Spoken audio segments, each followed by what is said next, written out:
Hormuz खुलवाने में मदद न मिलने पर ट्रंप ने नेटो देशों को बताया कायर। कहा बिना अमेरिका के नेटो देशों की हालत कागजी शेर जैसी। नेटो के भविष्य पर भी उठाए हैं सवाल। हाइफा में इजराइल की जिस बाजान तेल रिफाइनरी को ईरान ने बनाया निशाना, वहां पहुंचा न्यूज 18 इंडिया। कुवैत की अल अहमदी रिफाइनरी पर ईरान का हमला, बंद की गई यूनिट।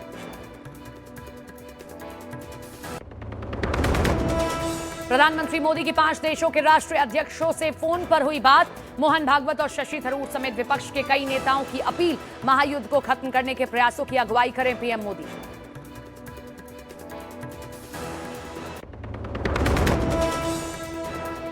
पोलैंड ने की ईरान जंग में भारत से मध्यस्थता की अपील। न्यूज 18 इंडिया से एक्सक्लूसिव बातचीत में कहा भारत अपनी विशेष हैसियत की वजह से निभा सकता है शांति बहाली में भूमिका।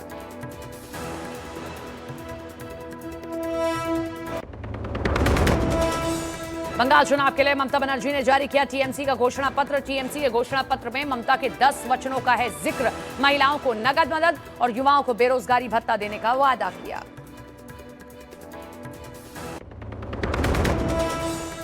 वाराणसी में खौफनाक वारदात, बीएससी के छात्र की दिन दहाड़े गोली मारकर हत्या। आरोपी छात्र को पुलिस ने गिरफ्तार किया।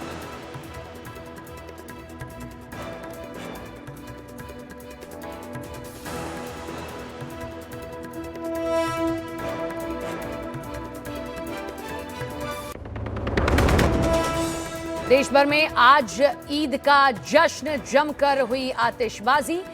मस्जिदों में नमाज अदा करने पहुंच रहे हैं लोग। Presented by Hamdard Foods India.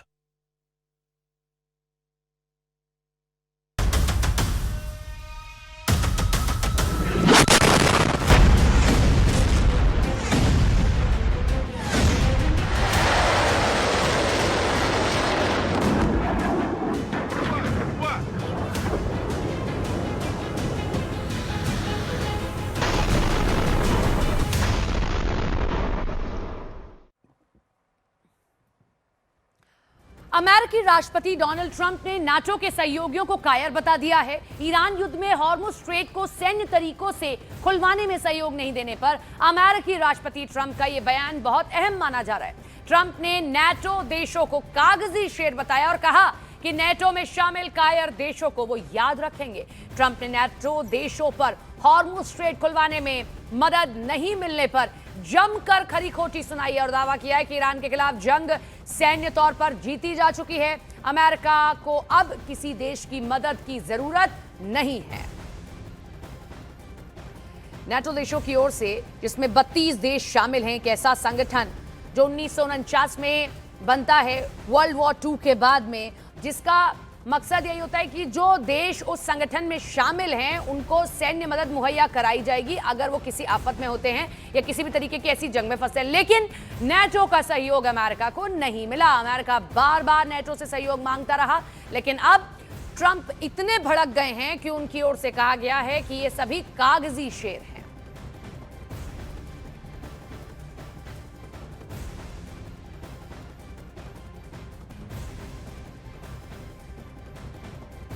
क्या कहा गया ट्रंप की ओर से, वो हम आपको सिलसिलेवार तरीके से दिखाते हैं। तो ट्रंप कहते हैं नाटो देश कागजी शेर हैं, यानी कि शेर तो हैं लेकिन कागज पर ही। नाटो के कायर देशों को हम याद रखेंगे। इसी के साथ वो चेतावनी भी दे रहे हैं, भविष्य में भी कैसे मदद की जाएगी इसके लिए हम याद रखेंगे। नाटो देशों ने पर्याप्त समर्थन नहीं दिया, जो समर्थन ट्रंप को चाहिए था।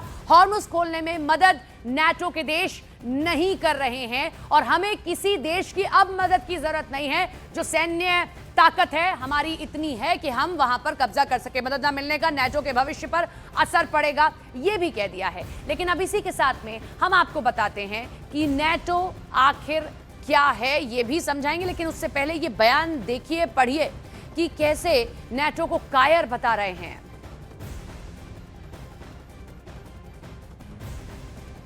चलिए अब आपको बताते हैं कि आखिर नाटो है क्या। तो 32 देशों का एक समूह है, 32 देश इसमें शामिल हैं। शुरुआत होती है 1949 को। पश्चिमी देशों ने एकजुट होकर सुरक्षा की गारंटी देने का फैसला किया था इस नाटो के जरिए, और इसका सिद्धांत है कि एक पर हमला तो सभी पर हमला है। नाटो एक डिफेंसिव अलायंस है, आक्रामक युद्ध इसका मकसद नहीं होता है। अब इन सबके बीच में नाटो को ट्रंप की चेतावनी का असर भी दिखना शुरू हो गया है। ईरान के खिलाफ कार्रवाई में ब्रिटेन का अमेरिका को समर्थन मिला है। स्काई न्यूज के हवाले से खबर आ रही है कि ब्रिटिश मंत्रियों ने इस बात की पुष्टि कर दी है कि अमेरिकी सेना ईरानी मिसाइल ठिकानों को कमजोर करने के लिए ब्रिटिश सैन्य अड्डों का इस्तेमाल करेगी।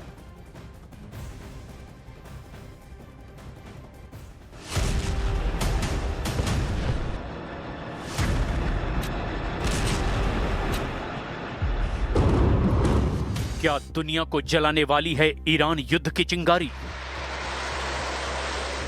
क्या ईरान से उठने वाली है बारूद की सुनामी? क्या ईरान की चेतावनी तीसरे विश्व युद्ध का अलार्म है? यह जंग का सबसे डरावना पड़ाव है। यहां से अगर हालात नहीं संभले तो उस चेतावनी को समझ लीजिए जो ईरान के राष्ट्रपति मसूद पजेश्कियन ने दी है। ज़ायोनिस्ट शासन की नीति अपने आप में राज्य प्रायोजित आतंकवाद है। अमेरिका ने ईरान पर जो हमला किया है और हमारे शहीद नेता की हत्या की है, वो अंतर्राष्ट्रीय विवादों में एक नया और खतरनाक उदाहरण बनाता है जो वैश्विक कानूनी व्यवस्था को कमजोर कर देगा। अगर दुनिया अभी भी मजबूती से खड़ी नहीं हुई तो इसका दायरा बढ़ेगा और इसकी आग बहुतों को झुलसा देगी। ईरान ने अब तक इस जंग में बहुत कुछ खोया है। नागरिक, नेता, दशकों से खड़ा किया गया इंफ्रास्ट्रक्चर, ऑयल साइट्स और साउथ पास गैस फील्ड जैसे अहम ऊर्जा ठिकानों पर हमले हुए। तेल और गैस सप्लाई पर सीधा असर पड़ा। कई शहरों में बुनियादी ढांचा क्षतिग्रस्त हुआ जिससे आम लोगों की जिंदगी ठहर गई। साथ ही शीर्ष नेतृत्व पर हुए हमलों ने सत्ता के भीतर ही हलचल बढ़ा दी है। अली खामनेई की हत्या का दावा इस संघर्ष को और ज्यादा भड़का चुका है। यानी ये सिर्फ नुकसान नहीं, ये एक ऐसा दबाव है जो अमेरिका इजराइल बनाम ईरान की जंग को और विस्फोटक बना सकता है। इतना विस्फोटक कि उसकी बारूदी लहर दुनिया को अपने शिकंजे में कस सकती है। क्योंकि इस जंग के विस्तार का सिर्फ एक एपिसेंटर नहीं है, बल्कि 5 एपिसेंटर हैं जो इस जंग की चेन रिएक्शन को पूरी दुनिया तक पहुंचा सकते हैं। पहला, ईरान के सुप्रीम लीडर अली खामनेई की हत्या का बदला। दूसरा, पश्चिम एशिया में प्रॉक्सी वॉर का फैलाव। लेबनान, सीरिया, इराक और यमन तक ईरान समर्थित गुटों की एंट्री। तीसरा, अमेरिका बनाम ईरान सीधा टकराव, खाड़ी में सैन्य जमावड़ा और स्ट्राइक्स का खतरा। चौथा, ग्लोबल एनर्जी इंफ्रास्ट्रक्चर पर हमले, तेल और गैस सप्लाई चेन को निशाना। पांचवा और सबसे खतरनाक, स्ट्रेट ऑफ हॉर्मुज, जहां से गुजरने वाला तेल पूरी दुनिया की अर्थव्यवस्था को पकड़ कर बैठा है। Despite the fake news that is unfortunately being spread since the start of the war 20 days ago, we are winning and Iran is being decimated. Iran's missile and drone arsenal is being massively degraded. सवाल इस बहस से कहीं बड़ा है कि jet गिरा या नहीं। असली चिंता यह है कि क्या अब दुनिया का सबसे आधुनिक और अभेद्य माना जाने वाला स्टेल्थ फाइटर भी इस जंग में पूरी तरह सुरक्षित नहीं रहा।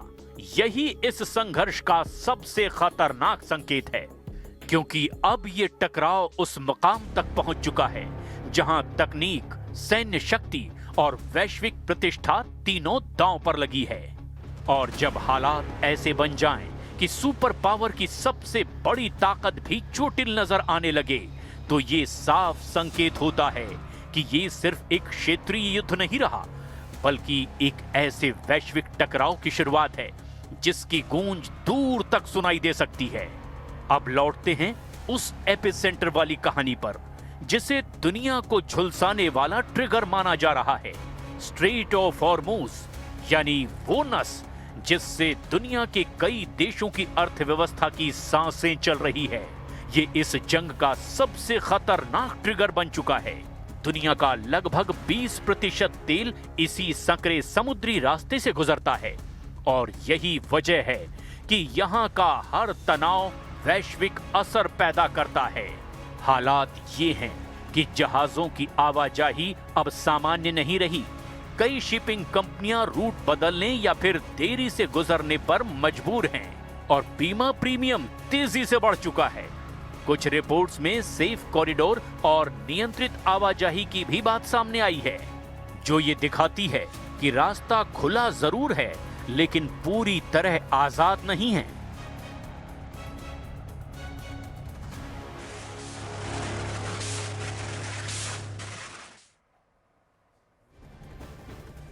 United Kingdom, France, Germany, Italy, Netherlands और जापान जैसे देश अब हॉर्मुज में जहाजों की सुरक्षा के लिए एस्कॉर्ट सिस्टम पर प्लान कर रहे हैं।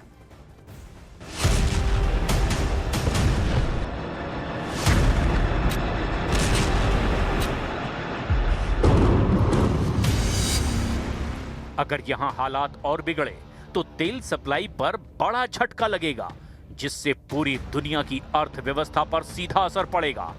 फाइनेंशियल टाइम्स की एक रिपोर्ट ने इस कहानी को और बड़ा बना दिया है। बताया जा रहा है कि एक ऑयल टैंकर कंपनी ने करीब $2 मिलियन देकर सुरक्षित रास्ता हासिल किया। हालांकि पेमेंट का तरीका साफ नहीं है। संभावना है कि ये इनडायरेक्ट चैनल से किया गया, लेकिन कोई ऑफिशियल कंफर्मेशन नहीं है। इसका असर सीधे पेट्रोल डीजल की कीमतों और ग्लोबल इकोनॉमी पर पड़ता है। यानी बिना रास्ता बंद किए ही ईरान ने इकोनॉमिक प्रेशर क्रिएट कर रखा है। इतना ही नहीं, अब इस तनाव में दुनिया की बड़ी ताकतें भी सीधे तौर पर सक्रिय होती दिख रही हैं। United Kingdom, France, Germany, Italy, Netherlands और जापान जैसे देश अब हॉर्मुज में जहाजों की सुरक्षा के लिए एस्कॉर्ट सिस्टम का प्लान कर रहे हैं। इनमें से जापान को छोड़कर 5 देश नेटो का हिस्सा हैं, जिससे ये साफ हो जाता है कि ये मुद्दा अब केवल क्षेत्रीय नहीं रहा, बल्कि वैश्विक रणनीतिक टकराव का केंद्र बन चुका है। लेकिन दिलचस्प बात यह है कि ये देश सीधे सैन्य टकराव से बचना चाहते हैं और पहले हालात के शांत होने का इंतजार कर रहे हैं। Bonsoir à toutes et tous. Sur la question du détroit d'Ormuz, nous avons pu là aussi échanger. J'ai redit qu'une fois que la situation serait plus calme, la France était prête avec d'autres nations à prendre la responsabilité d'un système d'escorte de navires dans le détroit, dans le cadre d'une mission qui n'a pas vocation à être une action de vive force. कहानी यहीं खत्म नहीं होती, बल्कि अब एक और बड़ा और खतरनाक प्लान सामने आ रहा है। एक्सियोस की रिपोर्ट के मुताबिक ट्रंप प्रशासन ईरान के खार्क आइलैंड को निशाना बनाने की रणनीति पर काम कर रहा है, जहां से ईरान का करीब 90% तेल निर्यात होता है, यानी उसकी अर्थव्यवस्था की रीढ़। रिपोर्ट्स बताती हैं कि अमेरिका इस द्वीप पर नाकाबंदी या फिर सीधे कब्जे जैसे विकल्प देख रहा है, ताकि ईरान को स्ट्रेट ऑफ हॉर्मुज खोलने के लिए मजबूर किया जा सके। इससे पहले अमेरिकी हमलों में यहां के सैन्य ठिकानों को निशाना बनाया गया, लेकिन ऑयल इंफ्रास्ट्रक्चर को जानबूझकर छोड़ा गया। यानी साफ संकेत है, अभी दबाव बनाया जा रहा है और अगला कदम सीधे इकोनॉमिक नॉकआउट भी हो सकता है। और अगर ऐसा हुआ तो इसका असर सिर्फ ईरान तक सीमित नहीं रहेगा, बल्कि पूरी दुनिया इसकी चपेट में आ सकती है। खार्क आइलैंड पर हमला या कब्जा ईरान की अर्थव्यवस्था की रीढ़ तोड़ने जैसा होगा, क्योंकि उसके ज्यादातर तेल निर्यात का रास्ता वहीं से गुजरता है। लेकिन इसके जवाब में ईरान चुप नहीं बैठेगा। माना जा रहा है कि ईरान खाड़ी क्षेत्र में अमेरिकी सहयोगी देशों जैसे सऊदी अरब और यूएई के ऑयल इंफ्रास्ट्रक्चर को निशाना बना सकता है, जिससे पूरी दुनिया में तेल सप्लाई पर भारी संकट पैदा हो सकता है। ऐसे हालात में कच्चे तेल की कीमतें बेकाबू हो सकती है, वैश्विक बाजारों में हड़कंप मच सकता है।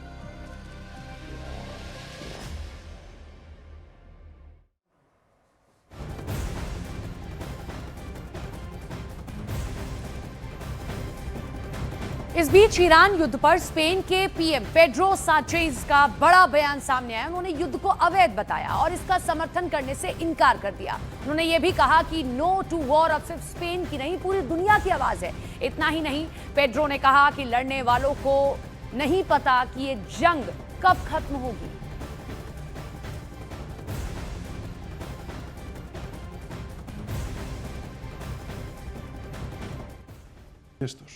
Ningún plan, por ambicioso que sea, podrá neutralizar todas las miserias de esta guerra ilegal.